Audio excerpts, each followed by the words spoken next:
I don't have any inside information, and I wouldn't ask even if I did. But I can tell you, if I was the one making the decisions, that this young man right here, the Maytag, Jack Dreyer, would be the first player that I protect.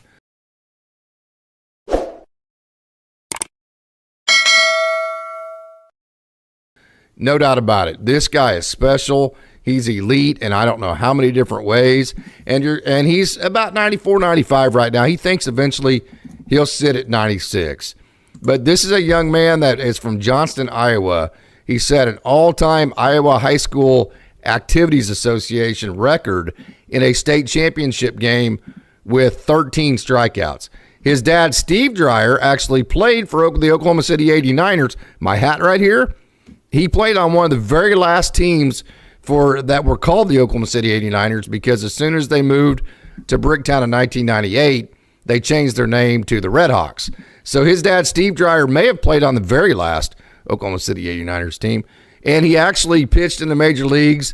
And I believe, I always get this story wrong, I think he was, he pitched after Nolan Ryan, something after a strike. I can't remember the exact story behind it, but he came in after Nolan Ryan for the Rangers, so he pitched at the major league level. So this is a young man in Jack Dreyer that will pitch in the major leagues. This is a young man in Jack Dreyer that will be a fantastic pitcher at the major league level. And this is a young man that continues to get better. So why maybe haven't you heard more of him?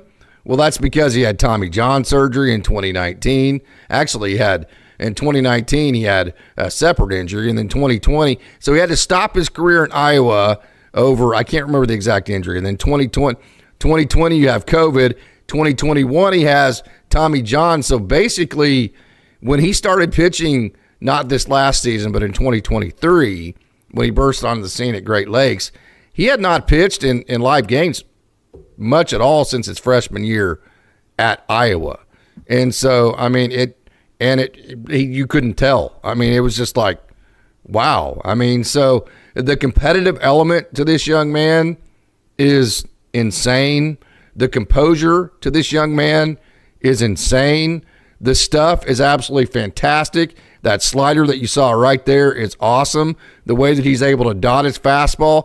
And then beyond all that, Austin, he's one of the smartest human beings, one of the most analytical human beings that I have ever seen in my life.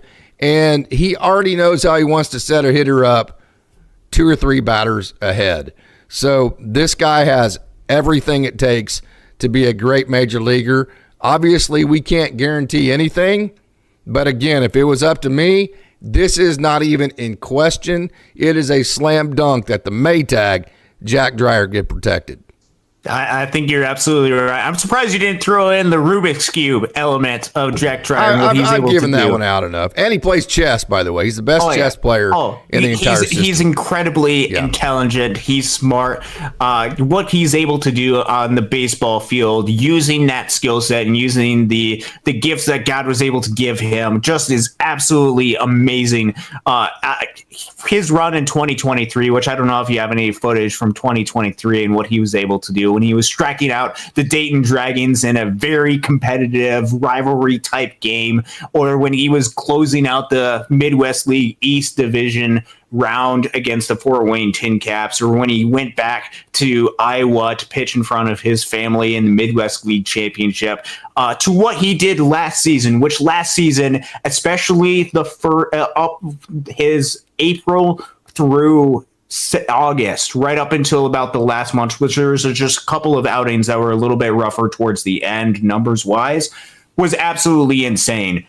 His entire cumulative season, keeping in mind some of the rougher outings that he had later in the season, 2.20 ERA combined between Tulsa and Oklahoma City, which he had about 10 outings in Tulsa before they were like, yeah, we got to move this guy to Oklahoma City immediately.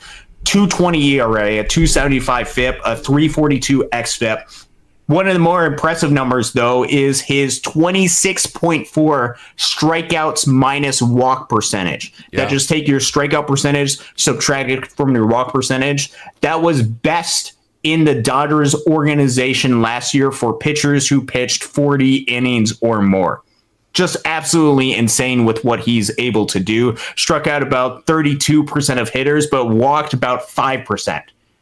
Just absolutely phenomenal. Jack Dreyer is competitive. Jack Dreyer can be relied upon in those key clutch moment type of games. And another aspect, and this is something that's so incredibly important to remember, especially when the Dodgers are targeting pitchers, they also have to keep in mind guys that have minor league options and the ability to maneuver and go back and forth between them. One of the advantages of taking a reliever or a starting pitcher, as much and as frustrating as much as I want to see these guys at the big league level, some of the business side that the Dodgers have to keep in mind is they can't sign 20 or 12 relief pitchers on free agency, because then they would all have to be on the major league roster. A lot of the pitchers on the Dodgers currently don't have any minor league options, which means you need to supplement that with guys that are equally as talented but have the ability to come up when there's injuries, which there will be injuries and opportunities on the pitching side.